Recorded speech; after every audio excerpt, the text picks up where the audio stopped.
MCQ का yes compose your dream. Hello दोस्तों, कोई कैसे में आपका स्वागत है। हमारे चैनल के द्वारा लगातार एनसीईआरटी के क्वेश्चन कराए जा रहे हैं जो 70 बीपीएससी और यूपीपीसीएस के लिए बहुत ही महत्वपूर्ण है। ये एनसीईआरटी इंडियन इकोनॉमिक में आज का जो चैप्टर है वो भारत की राजकोषीय नीति और बजट कैसे बनता है इसके बारे में है। बजट में क्या क्या शामिल करते हैं, अंतर्राष्ट्रीय व्यापार और विश्व बैंक और IMF की जो रिपोर्ट होती है और इससे जुड़े हुए क्वेश्चन हमें जो हमारे एग्जाम में पूछे जा सकते हैं। भारत के परिप्रेक्ष्य में सारे क्वेश्चन MCQ हैं, बहुत अच्छे से देखिएगा। कहीं कोई डाउट हो तो आप कमेंट करके पूछ सकते हैं, उसका जवाब आपको दिया जाएगा। आप लोग चैनल को सब्सक्राइब कर लीजिएगा, बेल आइकन को प्रेस कर लीजिएगा, जिससे इस तरह क्लास आपको लगातार मिलती रहे। हम लोग शुरू करते हैं सीधे क्वेश्चन की ओर। पहला क्वेश्चन है, सरकार के बजट के उद्देश्यों में निम्नलिखित में से कौन सा कथन शामिल है। इसका मतलब यह हुआ कि जब सरकार बजट बनाती है तो उसके क्या उद्देश्य होते हैं। पहला है संसाधनों का पुनः आवंटन करना, बिल्कुल सही। आय संपत्ति का पुनः वितरण करना, ये भी बिल्कुल सही है। स्थिरीकरण तथा संबंधी गतिविधियों को जो है जारी रखना, बिल्कुल सही। सार्वजनिक उद्यमों का प्रबंधन करना, जो सरकारी कंपनियां हैं उनका भी प्रबंधन करना, मैनेजमेंट करना, ये सारा उद्देश्य किसका है, बजट का होता है। तो इसका आंसर क्या होगा, आपका डी हो जाएगा। ठीक है। नेक्स्ट क्वेश्चन है आपका, निम्नलिखित में से किसे सार्वजनिक वस्तुओं के अंतर्गत शामिल किया जाता है। पहला है खाद्य सामग्री, इसको नहीं शामिल करते हैं। राष्ट्रीय प्रतिरक्षा, जो आपका सेना का जो है पूरा जो सिस्टम होता है उसको हम सार्वजनिक वस्तुओं में शामिल करते हैं, बिल्कुल सही हो जाएगा। कपड़ों को हम इसमें शामिल नहीं करते हैं। लोक प्रशासन को इसमें हम शामिल करते हैं और सड़कों को शामिल करते हैं। ये सार्वजनिक वस्तुएं होती हैं, तो इसका आंसर क्या हो जाएगा, आपका डी हो जाएगा। ठीक है। तो ऐसे चीज़ों को जो बजट में शामिल किया जाता है, इन सब चीज़ों को हमें जानना बहुत जरूरी है क्योंकि यहाँ से क्वेश्चन एग्जाम में पूछे जाते हैं। नेक्स्ट क्वेश्चन है आपका, सार्वजनिक वस्तुओं के संदर्भ में कौन सा कथन असत्य है। ठीक है। पहला आपका, इसे गैर अपवर्जनीय कहा जाता है, बिल्कुल सही है। मतलब इससे कोई लाभ नहीं होता, ये कल्याण के लिए बनाई जाती हैं। ठीक है। सार्वजनिक वस्तुएं जनता के कल्याण के लिए होती हैं, ये सही हो जाएगा। इसका लाभ एक विशेष उपभोक्ता तक सीमित नहीं होता है, बिल्कुल सही हो जाएगा। उपभोक्ता, किसी जो सड़कों का निर्माण होता है किसी एक के लिए नहीं होता, वो सबके लिए होता है।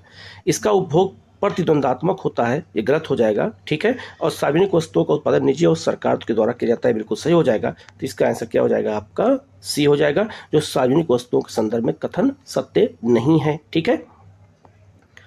नेक्स्ट क्वेश्चन है आपका, निम्नलिखित में से कौन सा सरकार के बजट की राजस्व प्राप्तियों में सम्मिलित नहीं होता है। तो राजस्व प्राप्तियां होती है और राजस्व व्यय होता है। तो सरकार को जो पैसा प्राप्त होता है उसे हम राजस्व प्राप्तियां कहते हैं। तो उसमें किसको किसको हम शामिल किया जाता है, कौन शामिल इसमें नहीं है। तो इसमें याद रखना, लघु बचत इसमें शामिल नहीं होता है। ऋणों पर मिलने वाला ब्याज, कर प्राप्ति और निवेश पर अर्जित लाभांश, इस सबको हम राजस्व प्राप्ति में शामिल करते हैं। ये सब सरकार के जो है आय के स्रोत होते हैं, लेकिन लघु बचत इसमें शामिल नहीं होगा। तो इसका आंसर क्या हो जाएगा, आपका सी हो जाएगा। नेक्स्ट क्वेश्चन है आपका, बजट के संदर्भ में निम्नलिखित कथनों पर विचार कीजिए और सत्य कथन की पहचान कीजिए। कौन सा कथन सत्य है।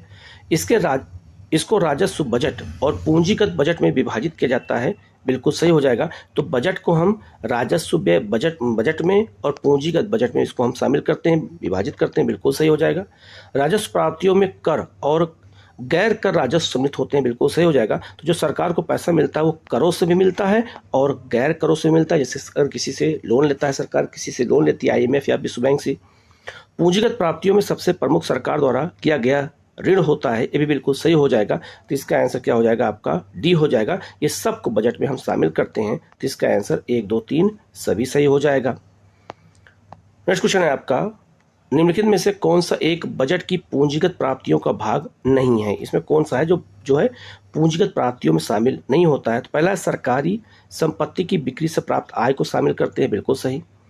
ऋणों पर ब्याज होता है, इसको हम शामिल नहीं करते हैं। अगर मान लो हम किसी देश को ऋण दें, जैसे मान लो हम बांग्लादेश को मैंने ऋण दे दिया, तो जो उससे ब्याज मिलता है उसको हम पूंजीगत प्राप्ति में शामिल नहीं करते हैं। तो इसका आंसर बी हो जाएगा। और पुराने ऋणों की उगाही से प्राप्त इसको शामिल करते हैं। सार्वजनिक भविष्य निधि कोष में जमा राशियों को भी हम शामिल करते हैं, लेकिन हम ऋणों का जो ब्याज मिलता है इसको शामिल नहीं करते हैं। तो इसका आंसर क्या हो जाएगा, आपका बी हो जाएगा। नेक्स्ट क्वेश्चन है आपका, केंद्र सरकार के बजट के राजस्व व्यय के अंतर्गत शामिल किया जाता है किसको। तो राजस्व व्यय मतलब होता है सरकार कहाँ पैसा खर्च करती है। ठीक है। तो हम किसको शामिल करते हैं, तो राज्य सरकारों को प्रदत्त अनुदान, जो हम राज्य सरकारों को पैसा देते हैं उसको भी हम बजट में शामिल करते हैं। सरकार द्वारा उपगत ऋण ब्याज जो है अदायगी को भी हम शामिल करते हैं। याद रखना, सरकार जो ऋण लेती है उसका पैसा देना पड़ता है, उसका ब्याज देना पड़ता है। अगर मान लो हमने अमेरिका से पैसा ले रखा है तो उसका ब्याज हमें देना पड़ेगा, तो भी बजट में हम राजस्व व्यय में शामिल करते हैं। सरकारी विभागों के सामान्य संचालन पर किया गया व्यय, जो हम अलग अलग विभागों को पैसा देते हैं, उसको भी शामिल करते हैं।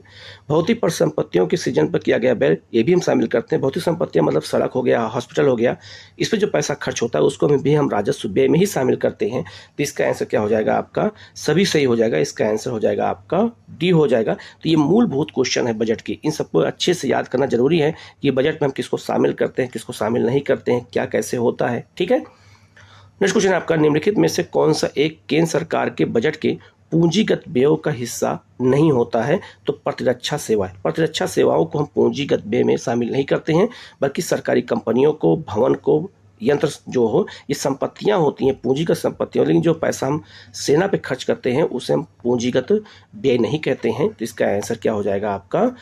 सी हो जाएगा। तो पूंजीगत व्यय उसे कहते हैं जो पूंजी का निर्माण करे, जैसे सड़क ये हो गया, ये कोई मशीन हो गया, कोई भवन निर्माण हो गया, सरकारी कंपनी हो गया, निगम हो गया, ये आपको पूंजी बनाते हैं। लगातार पैसा सरकार को देते रहते हैं, लेकिन सेना से पैसा नहीं मिलता, बल्कि हमें सेना पैसा खर्च करना पड़ता है। इसीलिए इसका आंसर क्या हो जाएगा आपका?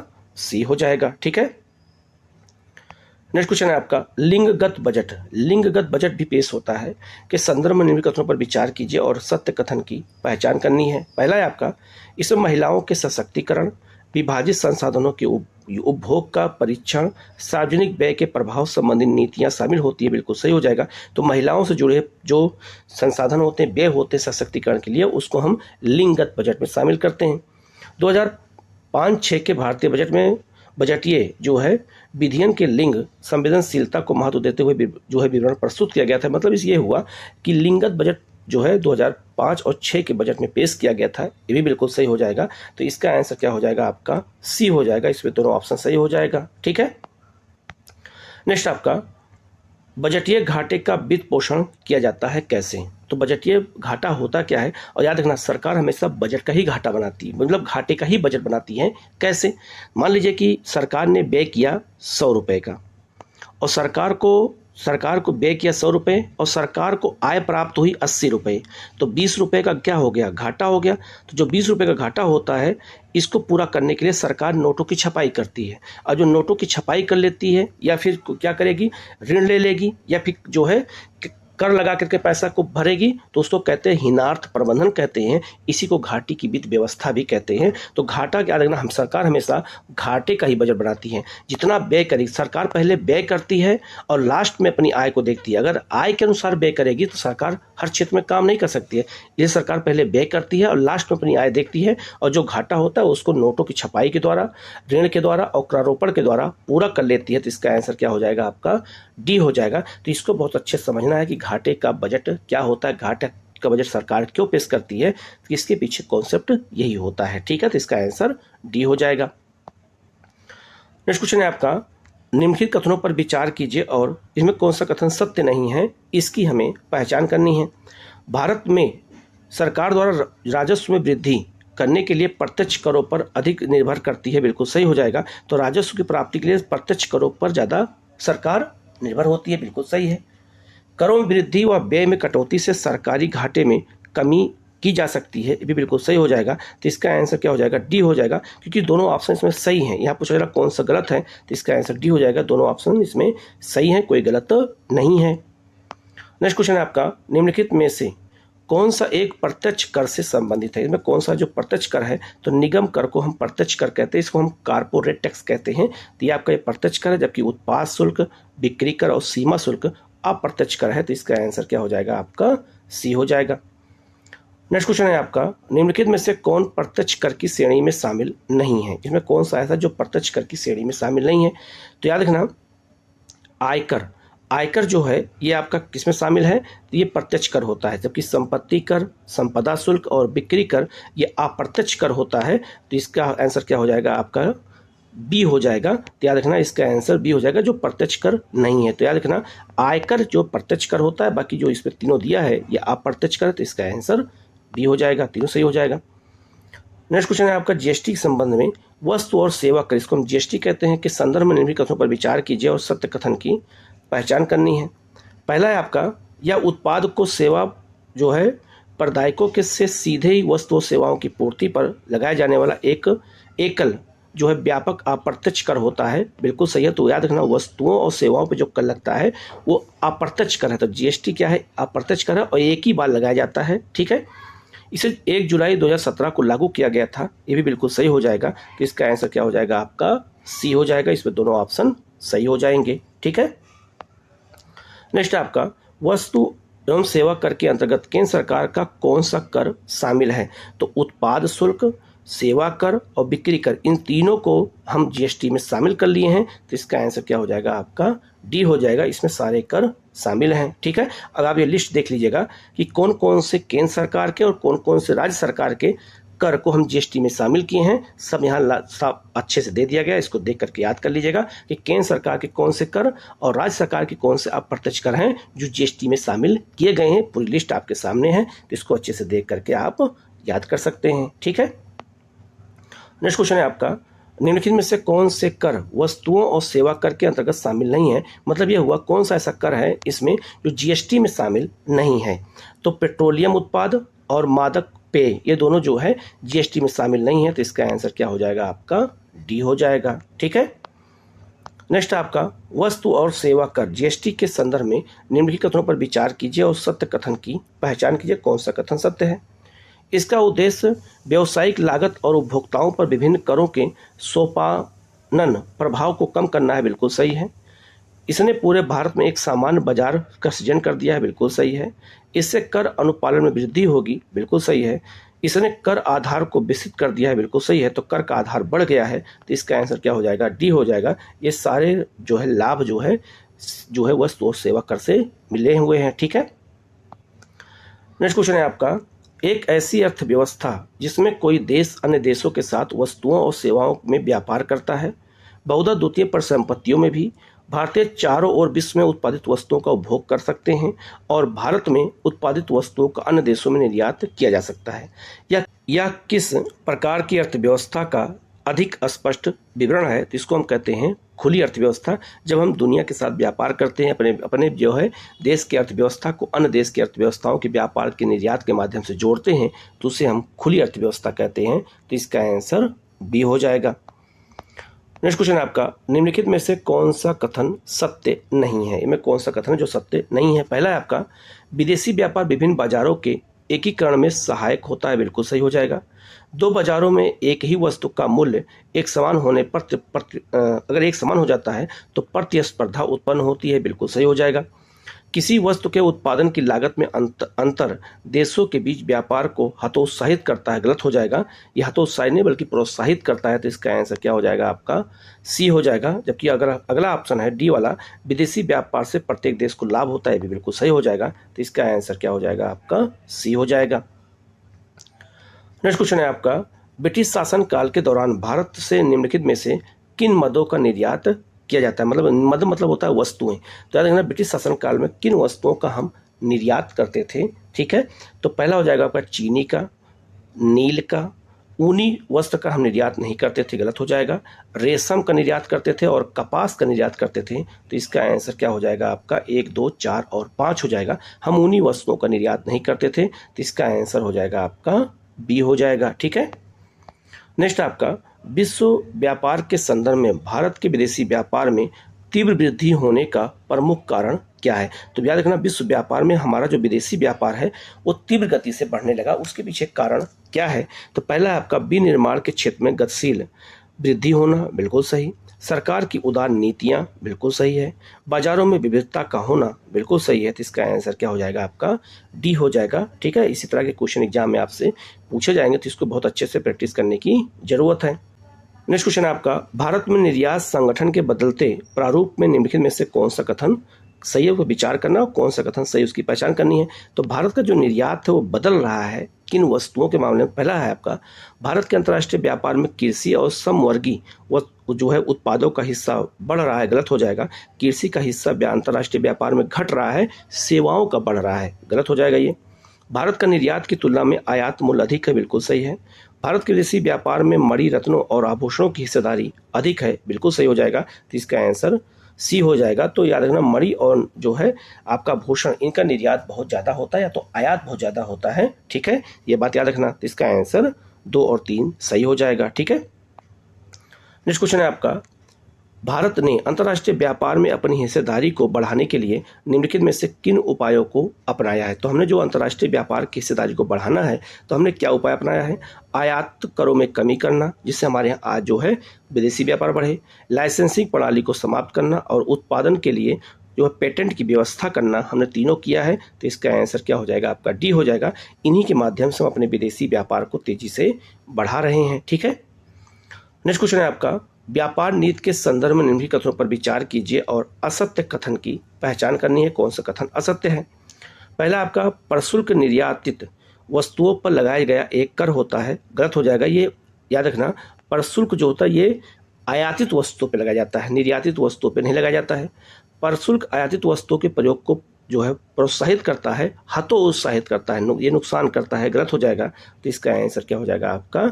सी हो जाएगा। अगर हम प्रशुल्क आयातित कर पे लगा देते हैं तो हमारे देश में कोई जो है वस्तु सामान लेकर के आएगा ही नहीं, क्योंकि उसको टैक्स ज़्यादा देना पड़ेगा, तो प्रोत्साहित नहीं होगा, वो हतोत्साहित होगा। ठीक है, नेक्स्ट आपका, भुगतान संतुलन शब्द का प्रयोग निम्नलिखित में से किसके संदर्भ में किया जाता है? तो भुगतान संतुलन का हम प्रयोग करते हैं आयात निर्यात के संदर्भ में। जब हम आयात ज़्यादा करते हैं, निर्यात कम करते हैं, तो उसे हम भुगतान संतुलन का पॉजिटिव कहते हैं। लेकिन अगर हम आयात ज़्यादा करते हैं और निर्यात कम करते हैं तो भुगतान संतुलन असंतुलित हो जाता है। तो इसका आंसर क्या हो जाएगा आपका?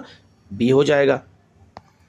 नेक्स्ट क्वेश्चन है आपका, किसी देश का भुगतान संतुलन किसका व्यवस्थित रिकॉर्ड या अभिलेख होता है? तो किसी निश्चित अवधि वित्तीय वर्ष में किसी देश के निवासियों और शेष विश्व के बीच समस्त आर्थिक जो लेन देन होता है, आयात निर्यात होता है, इसी को हम भुगतान संतुलन में रिकॉर्ड करते हैं। तो इसका आंसर क्या हो जाएगा आपका? ए हो जाएगा। ठीक है, क्वेश्चन वही था, थोड़ा अलग तरीके से पूछा दिया गया था। अगला है आपका, भुगतान संतुलन के संदर्भ में निम्नलिखित में से किसके या किनके चालू खाते बनते हैं? तो चालू खाता एक होता है पूंजी खाता, एक होता है चालू खाता। तो चालू खाता किसके बनते हैं? तो व्यापार संतुलन के, ठीक है, विदेशी परिसंपत्तियों के नहीं बनते हैं, अदृश्य मदों का संतुलन इनके बनते हैं, और विशेष आहरण अधिकार के नहीं बनते हैं। तो इसका आंसर 1 और 3 हो जाएगा, अर्थात बी हो जाएगा। अदृश्य मद मतलब होता है अदृश्य वस्तुएं, मतलब सेवा। दृश्य मतलब होता है वस्तुएं जिसको हम देख सकते हैं, लेकिन अदृश्य मतलब हो गया सेवा, जैसे बैंकिंग हो गया, आपका डॉक्टरी हो गया, चिकित्सा हो गया। ठीक है, नेक्स्ट क्वेश्चन आपका, भुगतान संतुलन में शामिल होता है क्या? तो भुगतान संतुलन में किसको शामिल करते हैं? दृश्य व्यापार मदों को, अदृश्य व्यापार मदों को और ऋण को। तो इसका आंसर डी हो जाएगा। तो दृश्य व्यापार मद होता है जो वस्तुएं हमें दिखाई देती हैं, अदृश्य होता है जो हमें दिखाई नहीं देती, जैसे सेवा, जो हम सेवा देते हैं, जैसे बैंकिंग, बीमा। ठीक है, तो ये अदृश्य मदें होती हैं, तो ये भी होती हैं इसमें भुगतान संतुलन में व्यापार में शामिल होती हैं। तो इसका आंसर क्या हो जाएगा आपका? डी हो जाएगा। नेक्स्ट क्वेश्चन है आपका, निम्नलिखित में से कौन सा भुगतान शेष में असंतुलन का कारण होता है? जो भुगतान अगर हो रहा है तो भुगतान शेष मतलब आयात निर्यात में असंतुलन का कारण क्या बन जाता है? ठीक है, पहला है बड़े पैमाने पर विकास व्यय करना, बिल्कुल सही। उच्च आंतरिक कीमतों के कारण आयात में वृद्धि होना, जिससे भुगतान संतुलन बिगड़ जाता है। आपूर्ति के नए स्रोतों का विकास करना, बिल्कुल सही। तो इसका आंसर क्या हो जाएगा आपका? डी हो जाएगा। ये तीनों कारण जो है मिलकर के ये भुगतान संतुलन में असंतुलन पैदा कर देते हैं। तो इसका आंसर डी हो जाएगा। इसमें सभी ऑप्शन सही हो जाएंगे। नेक्स्ट क्वेश्चन है आपका, निम्नलिखित में से कौन गैर उपादान के अंतर्गत शामिल है? ठीक है, अंतर्गत कौन शामिल है?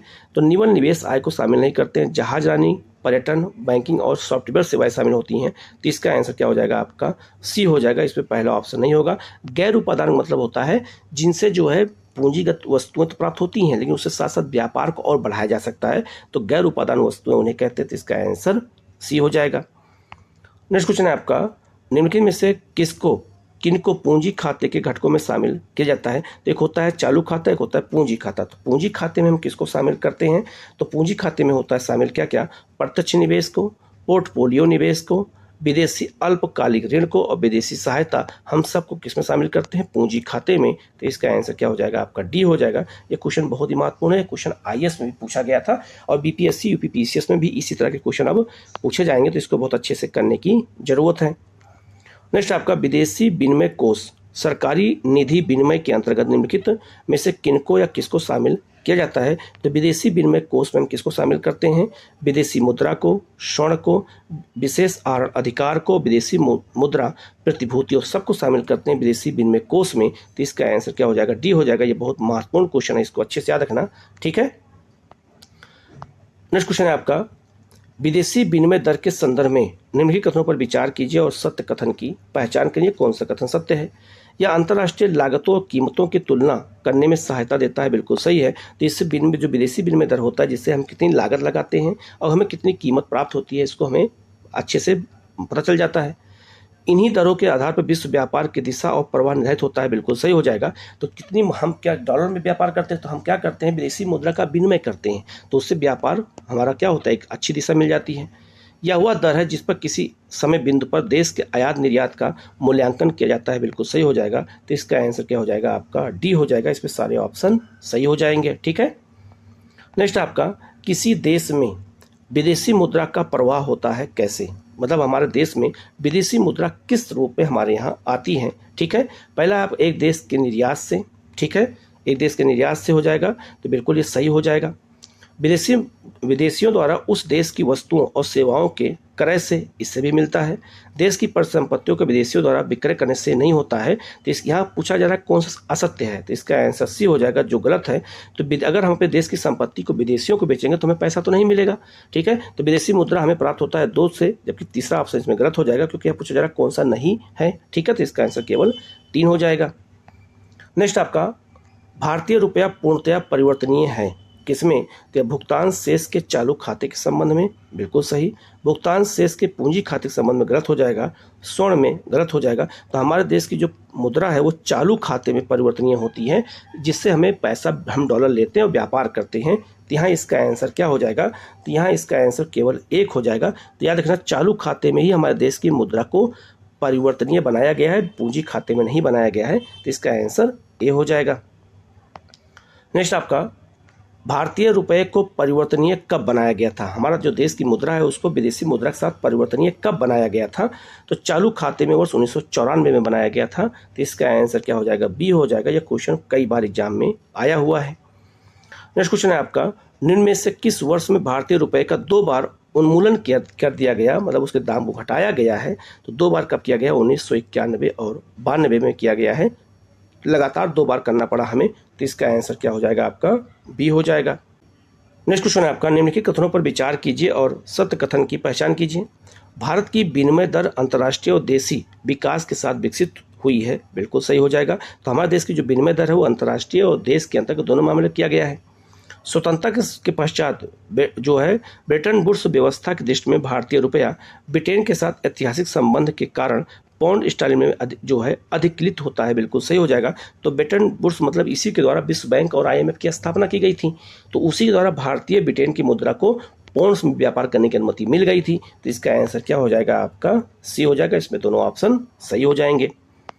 नेक्स्ट आपका, मुद्रा उन्मूलन का अर्थ क्या होता है? तो मुद्रा उन्मूलन का अर्थ होता है अंतर्राष्ट्रीय बाजार में प्रयुक्त प्रमुख मुद्राओं की तुलना में मूल्य में कमी। जो देश की प्रमुख, दुनिया की प्रमुख मुद्राओं हैं, उनकी तुलना में अपने मुद्रा के मूल्य को कम कर देना, उसे हम कहते हैं उन्मूलन करना। जैसे अगर डॉलर की तुलना में हम क्या करते हैं, अपनी मुद्रा का कि जो है मूल्य को हम कम कर देते हैं, तो उसी को हम उन्मूलन कहते हैं। तो इसका आंसर क्या हो जाएगा? आपका बी हो जाएगा। नेक्स्ट क्वेश्चन आपका, विदेशी आय में वृद्धि का निम्नलिखित में से कौन सा एक सकारात्मक प्रभाव होता है? अगर विदेशी आय में वृद्धि होती है तो व्यापार शेष में गिरावट होगी, गलत हो जाएगा। व्यापार शेष बढ़ेगा। घरेलू निर्गत में वृद्धि होती है, बिल्कुल सही। और निर्यात वृद्धि होती है, बिल्कुल सही। तो इसका आंसर 2 और 3 सही हो जाएगा, जबकि पहला ऑप्शन क्या हो जाएगा? आपका गलत हो जाएगा, ठीक है। नेक्स्ट क्वेश्चन है आपका, निम्नलिखित में से कौन सा विनिमय दर में वृद्धि को सही रूप में वर्णित करता है? ठीक है, तो याद रखना, विनिमय दर में मतलब सही सटीक जो है कौन वर्णित करता है? तो विदेशी मुद्रा की तुलना में घरेलू मुद्रा की कीमत में कमी होना, ये विनिमय दर को कहता है। इसका आंसर क्या हो जाएगा? आपका बी हो जाएगा। यही विनिमय दर में वृद्धि का सबसे सही सटीक परिभाषा है। तो इसका आंसर बी हो जाएगा। नेक्स्ट आपका, यदि कोई देश अपनी मुद्रा का उन्मूलन करता है, मतलब उसका मूल्य गिराता है, तो इसका प्रभाव होता है कि क्या होता है? निर्यात सस्ते हो जाते हैं और आयात महंगे हो जाते हैं। ये क्वेश्चन बहुत ही महत्वपूर्ण है। अगर हम अपने मुद्रा का उन्मूलन करते हैं, कमी करते हैं, उसके मूल्य में, तो निर्यात बढ़ जाता है और आयात महंगा हो जाता है। तो इसका आंसर क्या हो जाएगा आपका? बी हो जाएगा। अब आयात महंगा क्यों होता है? क्योंकि हमें अगर मुद्रा का मूल्य गिरा देंगे तो हमें ज़्यादा पैसा दे करके डॉलर खरीदना पड़ेगा, तो आयात क्या हो जाएगा? महंगा हो जाएगा। ठीक है। नेक्स्ट आपका, वर्ष 1990-91 में भारत को अत्यधिक आर्थिक संकट का सामना करना पड़ा। इस संदर्भ में निम्नलिखित में से कौन सा एक प्रमुख संकट था? इसमें कौन सा संकट था जिस कारण हमारे यहाँ आर्थिक उदारीकरण को अपनाना पड़ा? तो विदेशी ऋण का भुगतान क्षमता में से अधिक हो जाना। तो हमारे देश की जो विदेशी ऋण था भुगतान क्षमता से इतना ज़्यादा हो गया कि हमें आर्थिक उदारीकरण को अपनाना पड़ा। ये सबसे बड़ा आर्थिक संकट था। तो इसका आंसर क्या हो जाएगा आपका? ए हो जाएगा। इसीलिए हमें उदारीकरण को अपनाना पड़ा, जिसमें मनमोहन सिंह ने बहुत महत्वपूर्ण भूमिका निभाई थी। नेक्स्ट आपका, 1990 के दशक में भारत ने वित्तीय संकट का सामना करने हेतु निम्नलिखित में से किन संस्थाओं से ऋण सहायता प्राप्त की थी? तो जब हमारे 1990 में संकट आया था, वित्तीय संकट, तो हमने पैसा किससे लिया था, ये पूछा गया है। तो हमने पैसा लिया था विश्व बैंक से और अंतर्राष्ट्रीय मुद्रा कोष से लिया था, जबकि हमने अमेरिकी फेडरल बैंक से और जब आपका एशियाई विकास बैंक से पैसा नहीं लिया था। तो IMF और विश्व बैंक ने हमें पैसा दिया था, कुछ शर्तों के आधार पर दिया था कि आपको उदारीकरण को अपनाना पड़ेगा। तो इसका आंसर क्या हो जाएगा आपका? बी हो जाएगा। तभी हम संकट से उबर पाए थे। नेक्स्ट क्वेश्चन है आपका, भारत द्वारा अपनाई गई नई आर्थिक नीति 1991-92 में हमने आर्थिक नीति अपनाई थी के संदर्भ में निम्नलिखित में से कौन सा कथन, मतलब विचार करना है और कौन सा कथन सही है, उसकी हमें पहचान करनी है। पहला है आपका, इस नई आर्थिक नीति में व्यापक आर्थिक सुधारों को सम्मिलित किया गया। बिल्कुल सही। तब ने उदारीकरण, निजीकरण और वैश्वीकरण को अपनाया। भारत ने अपनी नई आर्थिक नीति की घोषणा विश्व बैंक और अंतर्राष्ट्रीय मुद्रा कोष के दबाव में की थी। बिल्कुल सही हो जाएगा। तो इसी बेस पे हमें ऋण ही मिला था कि आपको ऋण मैं दूंगा, लेकिन आपको आर्थिक उदारीकरण को अपनाना पड़ेगा, लाइसेंसिंग व्यवस्था को समाप्त करना पड़ेगा। तो हमने उसको किया। तो इसका आंसर क्या हो जाएगा आपका? सी हो जाएगा। इसमें दोनों ऑप्शन सही हो जाएंगे। नेक्स्ट क्वेश्चन है आपका, नई आर्थिक नीति के अंतर्गत निम्नलिखित में से कौन सा एक व्यापक नीतियों के सुधार का लक्ष्य है? तो नई आर्थिक जो हमने नीति अपनाई थी उसमें मैंने क्या किया था? तो आयात और निर्यात पर परिणात्मक प्रतिबंधों की समाप्ति कर दी मैंने, प्रशुल्कों की दर में कटौती कर दी, मतलब कर की दर में कटौती कर दी, और आयातों के लिए लाइसेंसिंग प्रक्रिया को हमने समाप्त कर दिया। ये सारे काम के तो हमारा व्यापार क्या हुआ? बढ़ने लगा। तो इसका आंसर क्या हो गया आपका? डी हो जाएगा। ठीक है। नेक्स्ट क्वेश्चन है आपका, भारत द्वारा वर्ष 1991 में अपनाई गई नई आर्थिक नीति के संदर्भ में निम्नलिखित कथनों पर विचार कीजिए और सत्य कथन की पहचान कीजिए। कौन सा कथन सत्य है? प्रत्यक्ष विदेशी निवेश में वृद्धि हुई। तो जब हमने आर्थिक उदारीकरण अपनाया तो हमारे देश में विदेशी कंपनियां आने लगी, तो प्रत्यक्ष विदेशी निवेश में कमी वृद्धि होने लगी। कृषि जो है समृद्धि दर में भी कमी होने लगी, क्योंकि हमारे यहाँ सेवा क्षेत्र का विस्तार बढ़ गया, तो कृषि का जो है महत्व घटता चला गया। औद्योगिक वृद्धि दर में भी शिथिलता आ गई, कमजोरी आ गई, क्योंकि सेवा क्षेत्र क्या हो गया? तेजी से बढ़ने लगा, तो उद्योग और कृषि क्षेत्र पिछड़ने लगा। सामाजिक क्षेत्रों में सार्वजनिक व्यय में वृद्धि पर रोक लगने लगी। ये भी बिल्कुल सही हो गया। तो इसका आंसर क्या हो जाएगा आपका? डी हो जाएगा। इनमें सारे ऑप्शन सही हो जाएंगे। नेक्स्ट क्वेश्चन है आपका, निम्नलिखित में से किस नीति के अंतर्गत भारत में बहुराष्ट्रीय कंपनी कहते हैं विदेशी कंपनियों को, तो बहुराष्ट्रीय कंपनियों को प्रोत्साहन व बढ़ावा मिला? तो याद रखना किसके द्वारा? निजीकरण की नीति के द्वारा, वैश्वीकरण के द्वारा और उदारीकरण के द्वारा। तो इसका आंसर क्या हो जाएगा? डी हो जाएगा। इन सभी नीतियों के कारण हमारे यहाँ विदेशी कंपनियां आने लगी, और विदेशी कंपनियों को हम कहते हैं बहुराष्ट्रीय कंपनियां कहते हैं। तो हमारे यहाँ बहुत सारी विदेशी कंपनियां इसी समय आई थी। तो इसका आंसर डी हो जाएगा। नेक्स्ट आपका, निजीकरण के संदर्भ में निम्नलिखित कथनों पर विचार कीजिए और सत्य कथन की पहचान कीजिए। तो हमने निजीकरण को कब अपनाया था? नई आर्थिक नीति 1991-92 में। तो उसका जो पूछा जा रहा है इसके संदर्भ में विचार करना है। तो पहला ऑप्शन है आपका, इसके अंतर्गत सरकार सार्वजनिक कंपनी के स्वामित्व और प्रबंधन से बाहर हो जाती है। बिल्कुल सही। तो सरकारी कंपनियों को प्राइवेट सेक्टर को दे दिया गया कि आप इसको देखो, तो प्रबंधन कौन देखने लगा? प्राइवेट देखने लगा। इससे सार्वजनिक क्षेत्र की कंपनियों का विक्रय कर दिया गया। बिल्कुल सही है। तो बहुत सारी सरकारी कंपनियों को बेच भी दिया गया। तो इसका आंसर क्या हो जाएगा आपका? सी हो जाएगा। तो जो कंपनियां घाटे में थी हमने उनको क्या किया? बेच दिया, प्राइवेट सेक्टर को दे दिया। नेक्स्ट क्वेश्चन आपका, भारतीय अर्थव्यवस्था में वैश्वीकरण का अर्थ क्या होता है? तो वैश्वीकरण का अर्थ होता है दूसरे देशों के साथ आर्थिक संबंधों पर लगे प्रतिबंधों को यथासंभव कम से कम कर देना। इसे कहते हैं वैश्वीकरण। तभी हमारे देश की अर्थव्यवस्था दूसरे देश की अर्थव्यवस्थाओं से जुड़ सकेगी। तो उसको हम क्या कहते हैं? जो है वैश्वीकरण कहते हैं, ग्लोबलाइजेशन कहते हैं। तो इसका आंसर क्या हो जाएगा आपका? सी हो जाएगा। ठीक है। नेक्स्ट क्वेश्चन बहुत महत्वपूर्ण है, जो है ब्रेटन वुड्स सम्मेलन ने किन संस्थाओं की स्थापना की? तो 1944 में ये सम्मेलन बुलाया गया था और इसी सम्मेलन में विश्व बैंक को और IMF की स्थापना की गई थी। तो इसका आंसर क्या हो जाएगा? 1 और 2 हो जाएगा। तो इसी सम्मेलन में बनाया गया था और इन दोनों का मुख्यालय वाशिंगटन DC में है। तो इसका आंसर ए हो जाएगा। इसी सम्मेलन में जो है IMF और विश्व बैंक दोनों की स्थापना की गई थी और दोनों का मुख्यालय वाशिंगटन DC में है। कागजी पत्र स्वर्ण का अर्थ क्या होता है? कागजी पत्र या जो कागजी स्वर्ण का क्या अर्थ होता है? तो इसका अर्थ होता है अंतर्राष्ट्रीय मुद्रा कोष का विशेष आहरण अधिकार। अंतर्राष्ट्रीय मुद्रा कोष में विशेष आहरण अधिकार होता है, जिसे हम कागजी स्वर्ण कहते हैं। तो इसका आंसर बी हो जाएगा। ठीक है, नेक्स्ट क्वेश्चन है आपका, विश्व बैंक की विशेषताओं के से संबंधित निम्नलिखित कथनों पर विचार कीजिए और सत्य कथन की पहचान कीजिए। तो विश्व बैंक और IMF में कुछ अंतर होता है, भी मैं आपको बता दूंगा आगे। पहला है आपका ऑप्शन है पहला, बोर्ड ऑफ गवर्नेंस सर्वोच्च निकाय होता है। ये गलत सही हो जाएगा।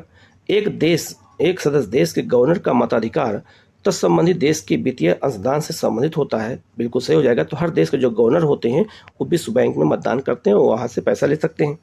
यह अपने सदस्यों को अल्पकालिक ऋण अपने अस्थायी भुगतान असंतुलनों को ठीक करने के लिए देता है। गलत हो जाएगा। विश्व बैंक हमेशा ऋण जो देता है वो दीर्घकालीन ऋण देता है और भुगतान संतुलन के लिए IMF ऋण देता है। याद रखना, अल्पकालीन ऋण IMF देता है, तो विश्व बैंक दीर्घकालीन ऋण देता है और संरचनाओं के विकास के लिए देता है, इंफ्रास्ट्रक्चर के विकास के लिए देता है, ना कि भुगतान संतुलन के ऋण देता है। तो तीसरा गलत हो जाएगा। ये सब काम IMF का है। तो इसका आंसर क्या हो जाएगा? तो इसका आंसर बी हो जाएगा। 1, 2 सही है, जबकि तीसरा ऑप्शन गलत हो जाएगा। तो याद रखना, विश्व बैंक दीर्घकालीन ऋण देता है और IMF अल्पकालीन ऋण देता है। दूसरा क्वेश्चन आ गया अगला, उसी से जुड़ा हुआ है। अंतर्राष्ट्रीय मुद्रा कोष के संदर्भ में निम्नलिखित कथनों पर विचार कीजिए और सत्य कथन की पहचान करनी है। इसके विशेष आहरण अधिकार की गणना 5 जो है करेंसी यूरो, डॉलर, जापानी येन, पाउंड स्टर्लिंग और फ्रैंक में के आधार पर किया जाता है। गलत हो जाएगा। केवल डॉलर पे किया जाता है। गलत हो जाएगा। ठीक है, विशेष आहरण अधिकार की मूल्य किस्त का जो है वितरण सदस्य देशों के बीच निधि में उनकी कोटे के अनुसार होता है। बिल्कुल सही हो जाएगा। याद रखना, IMF में हर देश का कोटा होता है, हमें कुछ पैसा वहाँ जमा करना पड़ता है, उसी को हम कहते हैं विशेष आहरण अधिकार कहते हैं।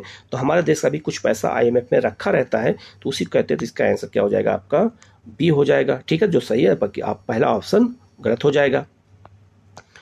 नेक्स्ट क्वेश्चन है आपका, अंतर्राष्ट्रीय मुद्रा कोष के संदर्भ में निम्नलिखित में से कौन सा कथन सत्य है? ये पूछा गया है। पहला आपका, या किसी भी देश को ऋण प्रदान कर सकता है। गलत हो जाएगा। जो सदस्य देश होंगे उन्हीं को ऋण देता है। दूसरा, या केवल विकसित देशों को ही ऋण देता है। गलत हो जाएगा।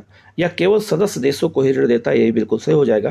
तो केवल सदस्य देशों को ऋण देता है कौन? IMF। और IMF जो ऋण देता है वो अल्पकालीन देता है और व्यापार के असंतुलन की स्थिति में देता है। बस इतना याद रखना। ठीक है, तो इसका आंसर सी हो जाएगा। नेक्स्ट क्वेश्चन है आपका, अंतर्राष्ट्रीय मुद्रा कोष के संदर्भ में कोटा किसे कहते हैं? तो अंतर्राष्ट्रीय मुद्रा संदर्भ में कोटा एक शब्द आता है बार बार, वो किसे कहते हैं? तो विभिन्न देशों द्वारा IMF को दी गई सहयोग राशि। मान लो ये IMF है, तो हर देश इसमें कुछ पैसा देते हैं। ठीक है, तो उसी को कहते हैं कोटा। जो ज़्यादा पैसा देगा उसका कोटा ज़्यादा होगा, तो उसका महत्व अंतर्राष्ट्रीय मुद्रा कोष में ज़्यादा हो जाएगा। इसलिए अंतर्राष्ट्रीय मुद्रा कोष में अमेरिका का महत्व ज़्यादा है, क्योंकि वो ज़्यादा पैसा देता है। तो याद रखना, IMF में हर देश पैसा देते हैं, तो हम भी पैसा देते हैं, ये भी याद रखना, क्योंकि हम उसके सदस्य हैं। तो इसका आंसर सी हो जाएगा। इसी को कोटा कहते हैं। ठीक है, नेक्स्ट आपका, गेट का तात्पर्य क्या होता है? गेट का तात्पर्य होता है जनरल एग्रीमेंट ऑन जो है टैरिफ एंड ट्रेड होता है। तो इसका आंसर बी हो जाएगा। गेट भी कई बार पूछा था और गेट से ही विश्व व्यापार संगठन की स्थापना की गई थी, जो व्यापार संतुलन के काम को भी देखती है। ठीक है, तो इसका आंसर बी हो जाएगा। नेक्स्ट क्वेश्चन है आपका, विश्व व्यापार संगठन के संदर्भ में निम्नलिखित कथनों पर विचार कीजिए और असत्य कथन की पहचान करनी है हमें। पहला, इसकी स्थापना वर्ष 1994 में हुई थी। गलत हो जाएगा।